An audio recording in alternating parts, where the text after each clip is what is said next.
Welcome to another episode of The Profitable Creative, the only place on the interwebs where you will learn how to turn your passion into profit. I am your host, Christian Brim. A special shout out to our one listener, yes, one in Tokyo. Actually, I said Tokyo last time. Let's take that again.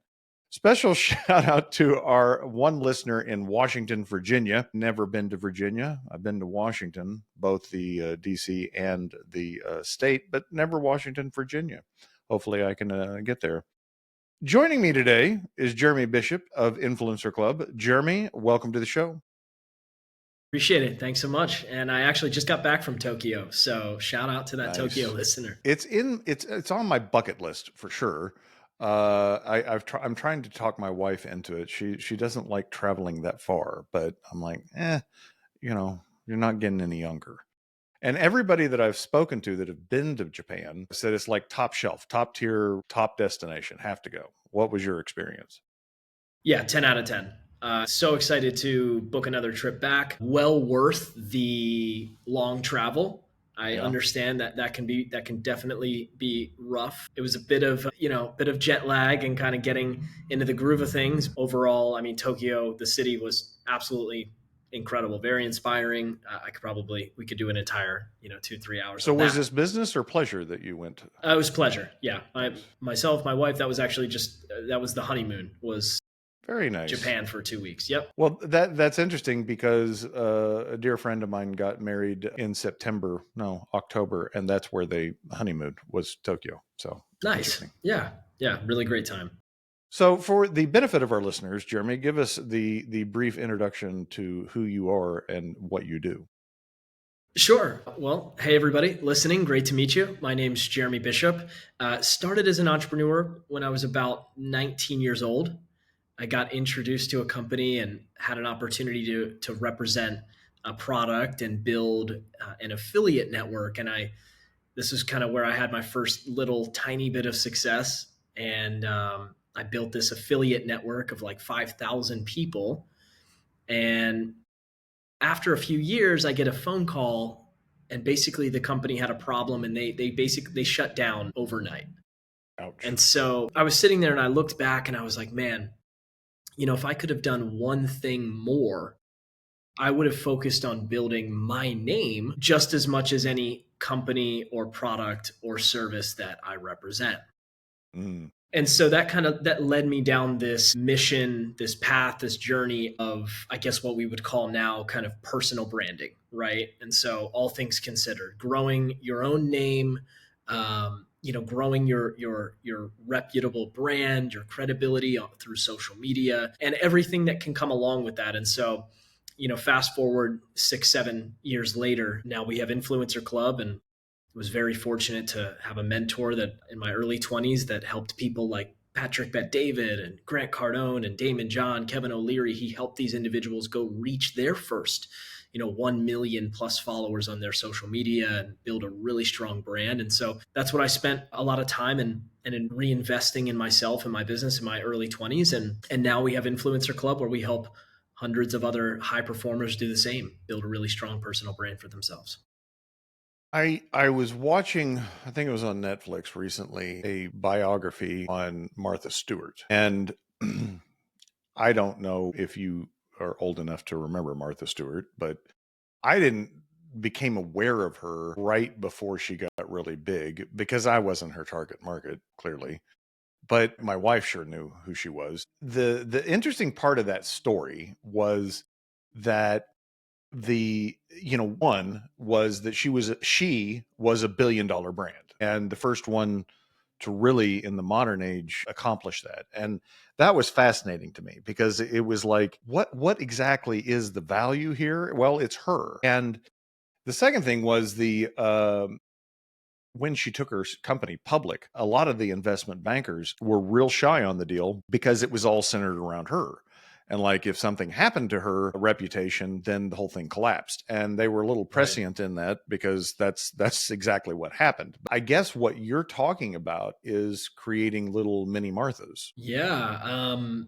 I mean, look, that's a great example, but the the thing that everyone wants to have, if you look at it like the scale, okay, most people have hardly any control or ownership over their industry or their any given service or what they represent that brings, that earns them money or allows them to do business. So whether it's the company, the real estate company that they work for, or the corporation that they work for. And so this is not just for the individual solo entrepreneur that needs to build this brand. We can get into this, but you know, the first 5 years I was working or partnered with someone else. I was working for another company and I built my personal brand inside of that company so that one day, if I ever needed to switch companies, make a move or go out on my own, as an example, Hmm. Martha Stewart, she's by herself. That was the entire business was all her. But people out, everyone out there can start building some personal brand equity, right? No matter what Right. they're doing, so that they have a little bit of control and a foundation as they move forward. So do you influencer club work primarily with entrepreneurs or employees or both? I mean, what's that breakdown look like? Yeah, I think, well, it depends on, of course, kind of what someone might consider themselves in any given position. Okay. So they might be inside a big mortgage company. They might be a real estate agent, right? Or then you have a solo real estate investor who truly has their own company, their own fund, or you just have a serial entrepreneur, right? Who has many companies as an investor. So I would say high level producers in any industry that are Okay. ready to now kind of reinvest and start correlating what they've done in real life and the success that they've created in real life and start correlating that with their brand, their credibility on social media. So what is the one or two biggest challenges people have in establishing their brand? Man, well, I think the first is understanding that you have to do something special in real life first. Mm, That's kind of the we have a saying in our company, which is we don't want to make bad people more popular. Okay. there's And, enough of and- that. yeah, and what I mean by that is, you really have to create a foundation. If you decide that you want to create some sort of reputable big name for yourself, you have to have something to be able to really back that up, right? So, Do just people come to you without their bona fides wanting you to like create something that isn't there? Well, at this point, not necessarily, just because we don't really cultivate conversations with maybe, let's say, the individual that hasn't already, right, created that foundation. But of course, over the past 6, 7, 8, 9, 10 years, I'll say we have all seen many individuals that, want to create the facade first and then try and fill in the blanks after. And again, hey, someone Okay, can go well, viral and create a brand, but I would highly encourage most to build something real first, and then it'll make everything else easier.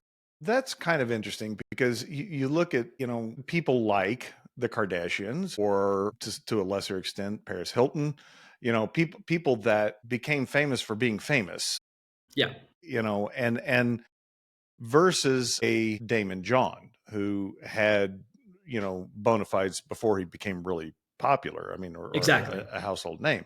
So, I mean, how does it work that people like the Kardashians become billion-dollar brands without really ever doing anything? Well, look, there's a lot done, right? First off, we can't say that they're not doing anything right. I mean, that's a whole journey in No, itself. no, I'm But not, I'm not, I'm but to not your disputing point, that they're successful, but initially, it's right? like So it's like those two are flipped. Damon and the Kardashians are yeah, flipped so in how it worked.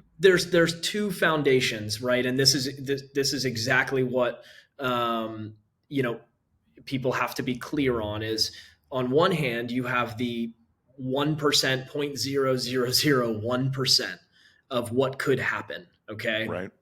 you could go viral, you could be the next Justin Bieber that gets picked up, by someone coming across a YouTube video, and the next thing you know, you're on the way to become, a The Hawk, worldwide the Hawk phenomenon. Tua girl comes Sure. to mind. As an example. Exactly. So, and again, that could have been something that it died in 24 hours, or somehow, it caught enough action and the person leaned into it enough that they ended up, starting a journey down their brand and business. So again, that is a 0.001%. And for most, okay, not to discourage anybody from trying to reach whatever that is and create that, because again, there's not much of a layout as to how that may or may not happen. But for someone who has a business and wants to create their social as a business tool, okay, Mhm. someone who is already in the journey of their business in their life and wants to add to their ecosystem, that's this other side, which is the Damon John as an example. Great example. I mean, this is somebody who, like many of our members, they've built extremely successful businesses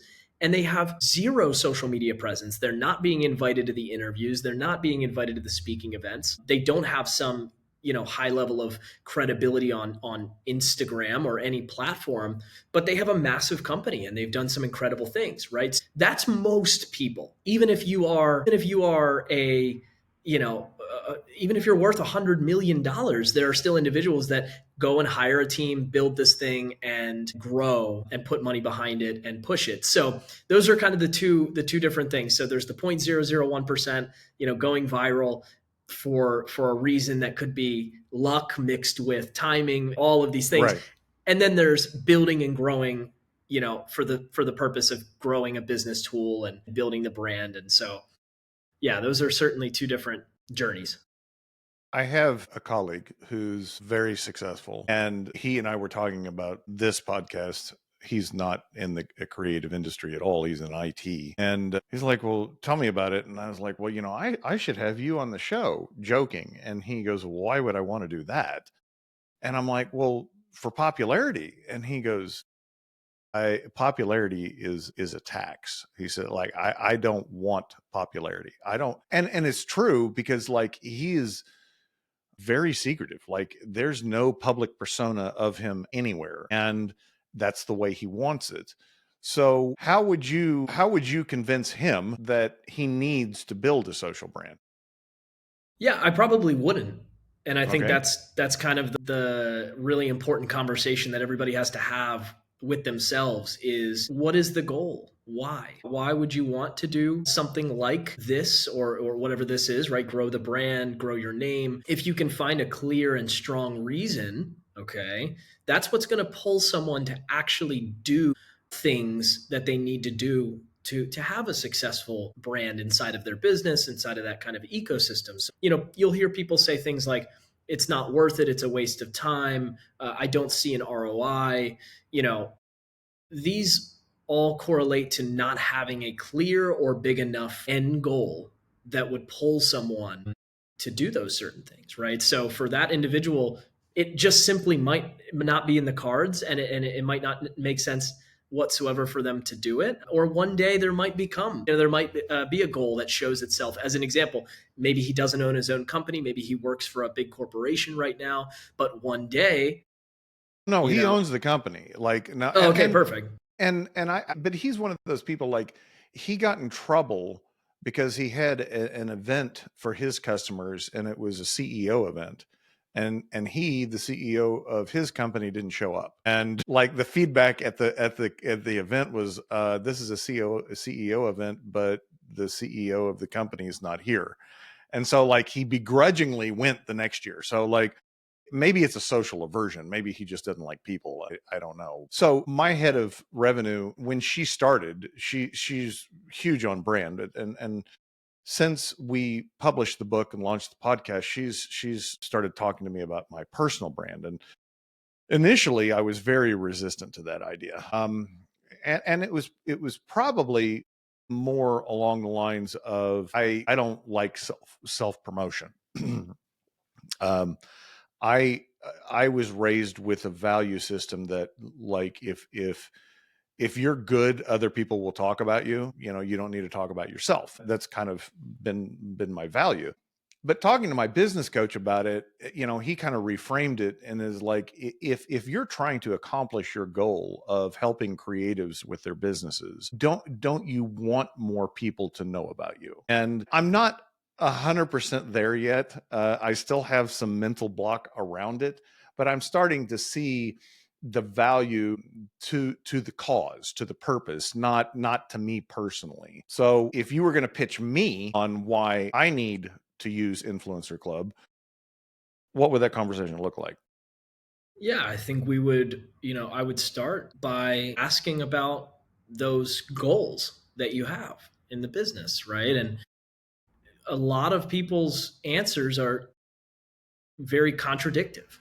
And Mm, so that's kind of the conversation that we would have to have. And I would have to kind of present that to you. And again, what I do for my members is not something that I can convince them to do, nor right, is it something I want to convince them to do, because it's not like you need this new dishwasher. It's going to make your life better. And once they buy it, they're good to go and they walk out the door. No, I mean, this is like an 18-month journey together minimum. right, This is a relationship that's going to grow and grow and grow. And by the way, I only would like to build success stories that represent my company. So I'm not looking necessarily to help somebody, get their feet wet, have a bad experience, turn around, regret it all, and add right. to the negativity around building a brand or using social media. We want to help people kind of figure out how this can be a helpful aid to their business and to their life. And so, you just mentioned the goal of wanting to impact more people, and building a brand and social. I'm sure you have great relationships with the people that do business with you now, and I'm sure they do business with you because they like you, not just because you have a great product or service. Okay. Right. I'm sure you've probably had people refer you because they like you. Okay. And so, you have a podcast, you're literally, here building relationship and building face value with your listeners. And so, there is kind of this tough love that a lot of people need, which is, we got to get over some of these little things that are holding us back from doing what could make a bigger impact in your business and your life and for others. And so it's like, if you're not going to do it for you, do it for, the next 100 people that wouldn't Yeah. know about you, right? Yeah. Because yeah, I think at the core of it, the resistance I have is it seems egotistical, right? And self promotion seems egotistical, and I'm not comfortable with that. Yeah, yeah. Yeah, So let's. I've never had anyone go out of their way to promote me.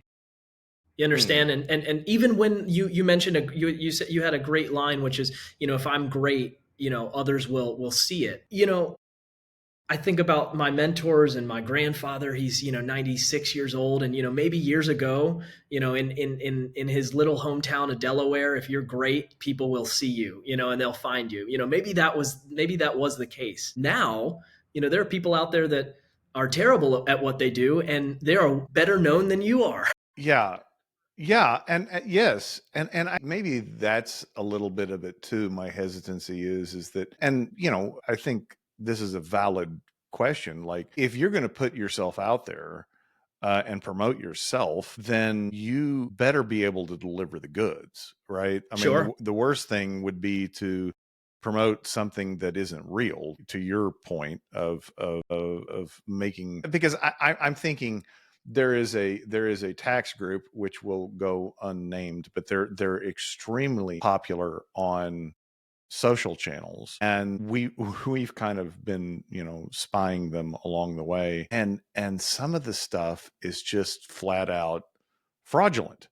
I mean, like, these, what they're saying is going to land somebody in jail, and but they're very good at promoting themselves, and I guess that's marketing in general, right? I mean, you can put a lipstick on a pig, and that. So that, to your point, I mean, that's the phrase about, I don't want to make bad people more popular. Right, right. So I don't know.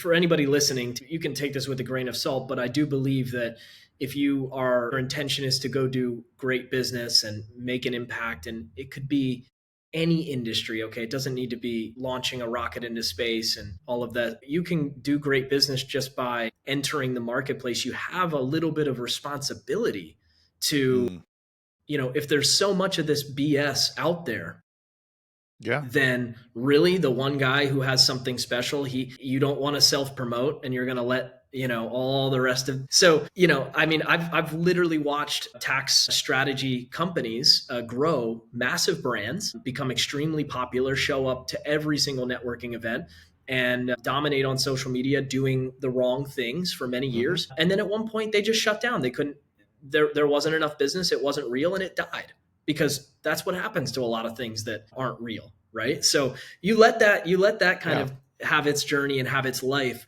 But I do believe that that's a great point, because a lot of people spend so much time analyzing what everyone else is doing, and this person's great and this person's bad, and I don't want to be like this person, or I don't want to be like this company. But, self promotion gets kind of a bad rep.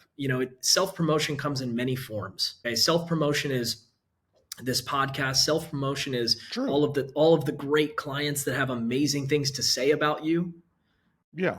We've got a Yes. testimonial page with 200 amazing members, and all of the nice things they have to say. So, all of that's important too, right? Not Yes. just you shouting about how great you are, right? Yeah. No, that's a valid point. So let's pivot a second. You were involuntarily, uh, I don't use the word terminated. This relationship that you had initially at 19 went away. What was that?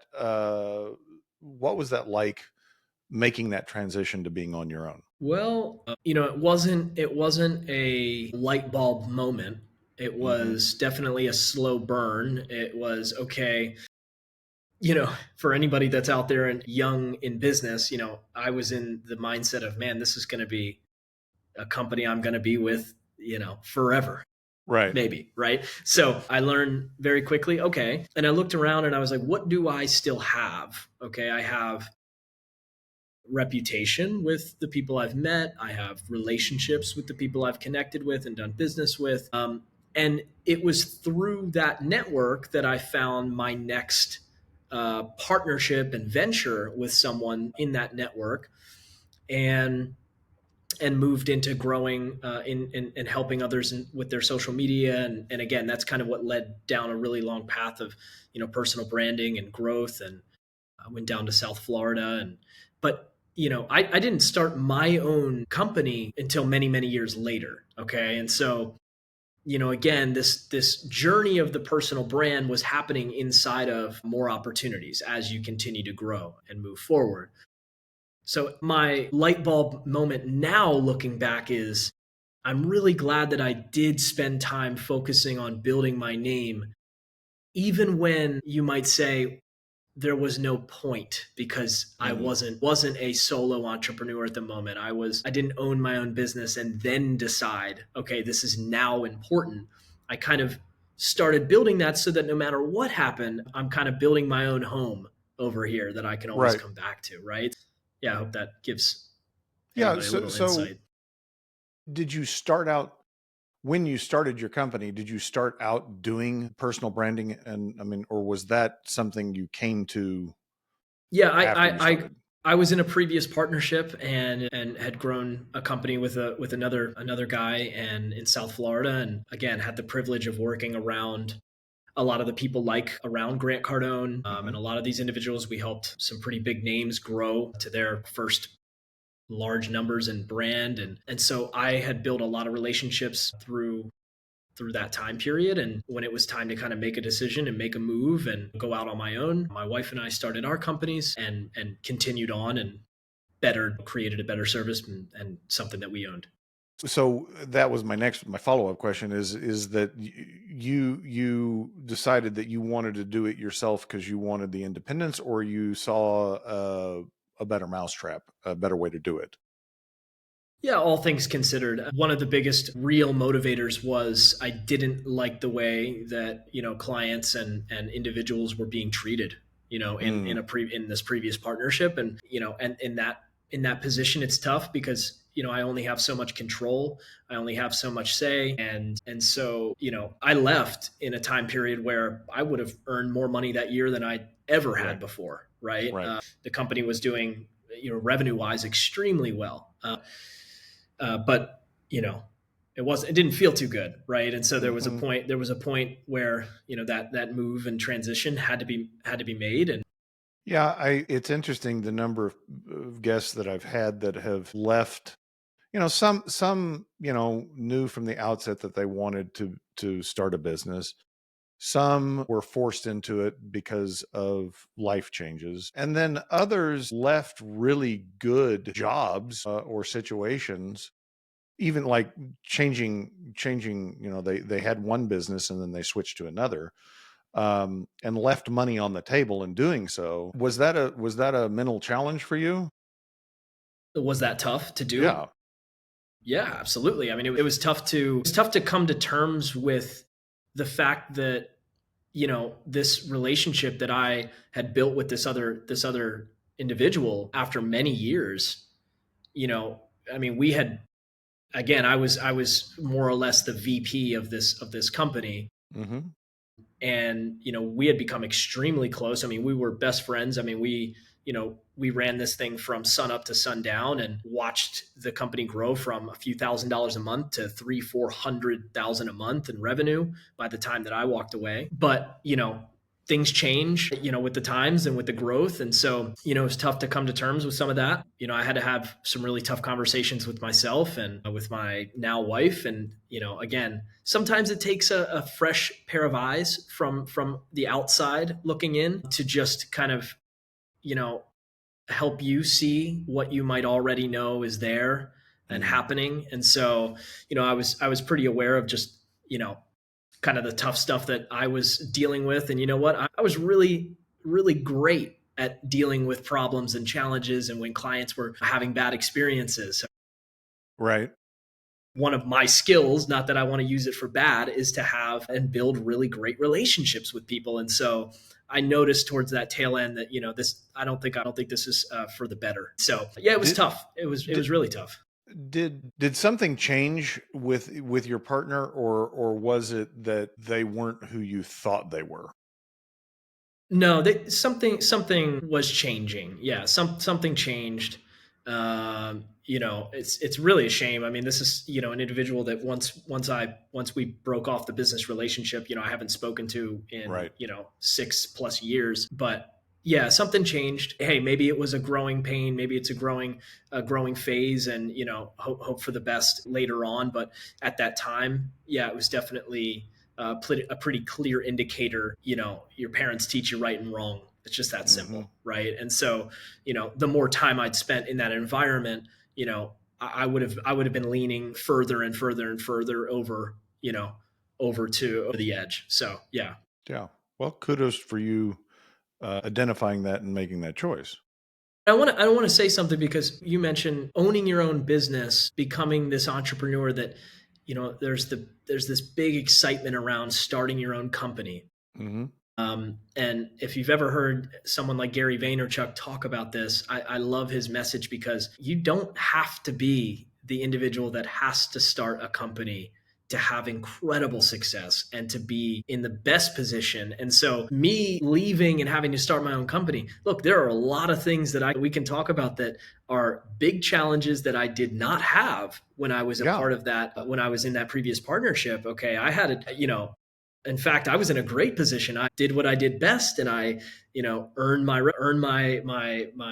revenue, earned my money, and I didn't have to think about payroll. I didn't have to think Right. about the Right. office space and the overhead. So, there are a lot of things that are not so sexy about having a business, and it's important that people also know that they can succeed at a high level without needing to go be the, No, you know, I think you're 100% right. And I think there are a lot of entrepreneurs that aren't cut out for it, so to speak, and they would be better off financially for sure, but mentally too, just going back and being great for somebody else. Oftentimes they have to go through that process of starting a business and it not working to come to that conclusion. That actually segued into my next set of questions: is what were the challenges that you didn't know you knew didn't know you were going to have in starting your own business? well, I really had a lot of training and a lot of great experience in working so closely in the growth of that Hmm. previous company. And so, that gave me a lot. That gave me a really great foundation. I like to create something from nothing.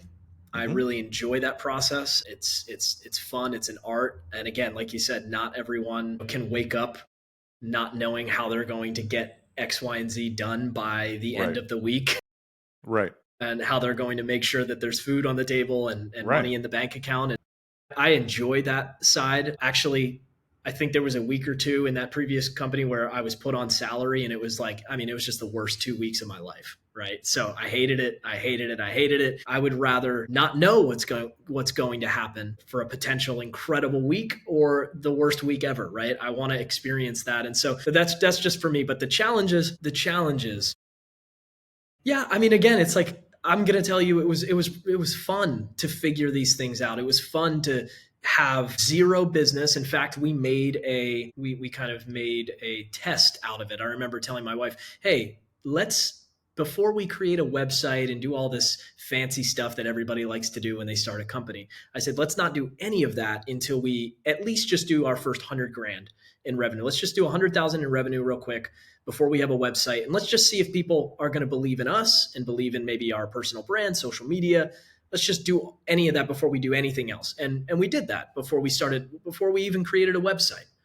Right. And so the boots on the ground, pick up the phone, get to it, get to the Yeah. point, Yeah. get to the real MVP, which is what is your most valuable action step that you could be taking. When you focus right on that, that's going to help you start really actually get to the point of starting a business and getting some money through the door, getting some clients and relationships happening. So the challenges come later when it's time to grow and scale.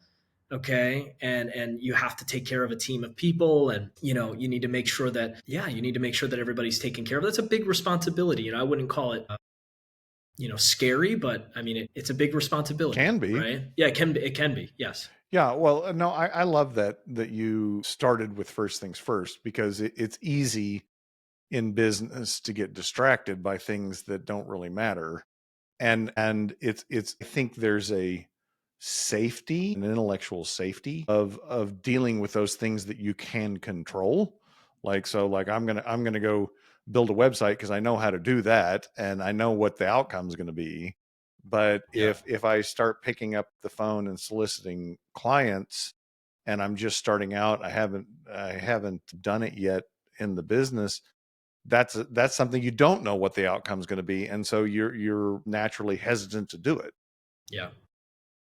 Yeah, yeah, exactly. And again, that kind of falls into a lot of other questions like, who you decide to partner with. If you decide to partner with anyone, you have to kind of take a look at your skill set and be very real. If you are the individual that can do everything but pick up the phone, you need to make sure that you fill in that gap, you know. Yeah, I would say that it'd be difficult. I mean, maybe if somebody had a lot of experience and a lot of social capital to bring to the table, but I think every entrepreneur starting out has got to be able to sell at least a little bit. They may not be great at it, but my my business attorney, describes business partnerships as marriage without sex. And in a lot of ways, people get into partnerships because they feel like they have something that they can't do, and they see somebody else that's good at it, and they think that that's a good match, not looking at, maybe to your experience, what the quality of that person is, because it is an intimate relationship. It's not just a combining of skill sets. Yeah, yeah. I mean, we could have another 2 hour conversation about how to pick the right business partner. Right. And Right. you know what? I don't think, even with 2 hours of advice from your experience and mine and many others, I don't think you could still give someone the how to on that, right? So, I mean, there are stories of entrepreneurs, taking 1,000 interviews before Hmm. hiring the right person. Now, Mhm. that's a brilliant concept because it is so easy to be swayed by one thing or another, whether it's because you like the person, you like their personality, or you like their skill set and you're willing to deal with the personality. I mean, there are so many ways that this could go, but there was someone who interviewed 1,000 individuals to find their business partner, and again, if you have a real foundation like that and you're willing to go through the hard work, truly the hard work to find that right person, you're definitely going to be a lot better off. Yeah, and to that point, I think a lot of people are reactive. That they're fearful of, like, I've got to have this, and I need to have this, and so they latch on to the first thing that looks good instead of doing what you call the hard work. I think my advice to anybody, any business owner that is thinking about a business partnership, would be, just like, can you hire it? Like, can you hire an employee? Can you hire a contractor? Sure. I even, if you have the bandwidth, can you learn the skill yourself? I mean, is it something that you're just telling yourself you can't do, versus you just don't want to do it? Partnering and writing up the percentage is, again, one of these fancy fun things about Mm-hmm. creating the business, right? Mm-hmm. So it's the Yeah. same as the website, it's the same as the business cards and the t-shirts. Is It's the honeymoon, right? Exactly. It's the Yeah. honeymoon phase. You're gonna get 25% because you're really great at this. And yes, I promise I'm gonna do this, this, and this. These are my responsibilities. This is the value I bring. Look, the reality is um, a lot more black and white than we make it sometimes. It's like, Yeah. are you bringing money to the table? Do you have a list of clients? Do you have a track record, skill set, etc.? And yeah, like you said, is it even necessary for you to partner uh, to some capacity, right? So yeah, these are definitely great questions before getting in, before just doing the exciting thing, because partnership is a long, long road. Yeah, and I think a lot of those principles, apply to hiring employees as well, because it's an easier relationship to get out of than a partnership, but a lot of the principles still hold true. Yeah, absolutely. I think that the kind of type one or type two decision, right? Meaning Hmm. there's one that's easily reversible and you can fire, hire, make the decision. The minute somebody shows you the dark side, you can get rid of them, or you love them, you can promote them and push them up. Um, on the partnership side, again, things might come out way in the future when things are a lot bigger and more And a lot more complicated. complicated. Yeah, yeah. Yeah, yeah. So my grandfather, whether anybody thinks this is good advice or not, my grandfather told me, Jeremy, you don't want to necessarily own a company with somebody just because. Having the percentage sounds really sexy. I'm going to be an owner of this company. He said, but you could also just take the money. You can also just find a way Yeah. to have a great deal and earn that money and be paid very well and not have to. As an example, if I had been a partner, which I was not, if I had owned part of that company in the past, that would have been a hell of a lot more complicated than just walking away when it was time for me to move on. Yeah, 100%. So, Jeremy, how do people find out more about Influencer Club and you and what you do? Yeah. Well, hopefully there will be some links or There something here to 100% check will be out. links Yeah. in the So show notes. yeah, I think we'll have an Influencer Club VIP page here that everyone can take a look at. Just some other members' examples, some individuals that have kind of gone through this big personal brand journey that we have chatted about. And if you like anyone or you're interested in kind of their stories more in depth, or if you'd like to do kind of like a free brand audit overview with one of our team, feel free. I'm sure there are lots of links there to kind of book a call from that page. And our team would obviously love to chat with you. Perfect. Jeremy, I appreciate your time today and your experience share, or candor, your honesty. Listeners, if you like what you hear, rate the show, follow the show, share the show. If you don't like what you hear, shoot us a message and I'll get rid of me and Jeremy. Until then, ta ta for now.